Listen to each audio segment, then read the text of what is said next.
need singles bars when you can just go to work and meet a new mate?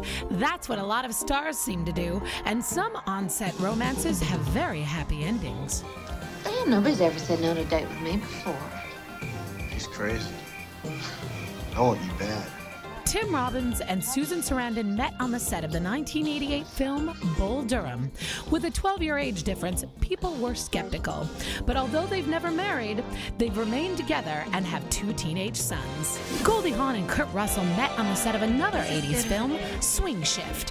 They've also never married, but have a son together, and Kurt is like a father to Goldie's first 2 kids, Oliver and Kate Hudson.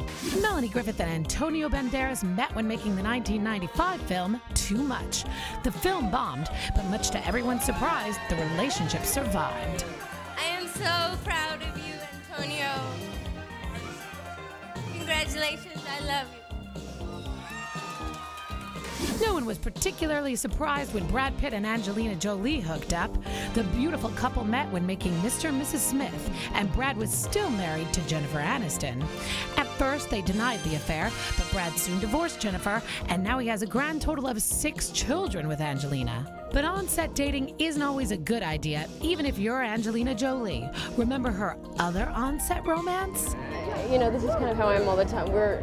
It's hard to be in public. I'm just madly in love and so happy. And finally, I found home, and it's him. And Angelina met Billy Bob Thornton on the set of Pushing 10. The couple surprised everyone with their surprise wedding in 2000. They liked to shock the press with creepy details about their love, like the vials of each other's blood they wore around their necks. Not shockingly, this odd love affair fell apart in 2003 and thankfully ended in divorce. Meg Ryan and Russell Crowe met on the set of their film Proof of Life. We have only intense scenes.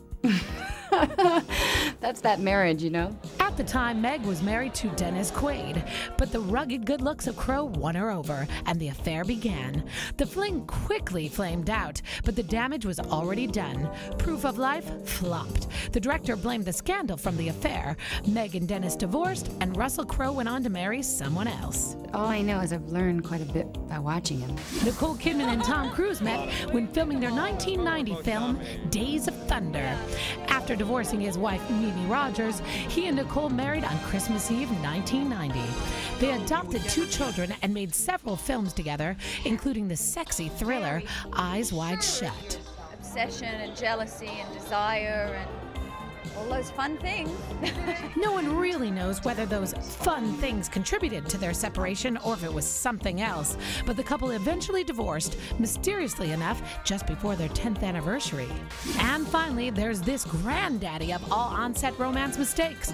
Ben Affleck and Jennifer Lopez met on the set of Gigli, and Bennifer was born. The 2 got engaged and quickly became the most overexposed couple in the history of red carpets. However, they called off their wedding in 2004, but not soon enough to save Gigli. The film went on to gain the reputation as one of the biggest box office bombs ever. Ragged servant girl is what you will always be. You shall not go to the ball. Excuse me. Who are you? I'm your fairy godmother, of course. That's better.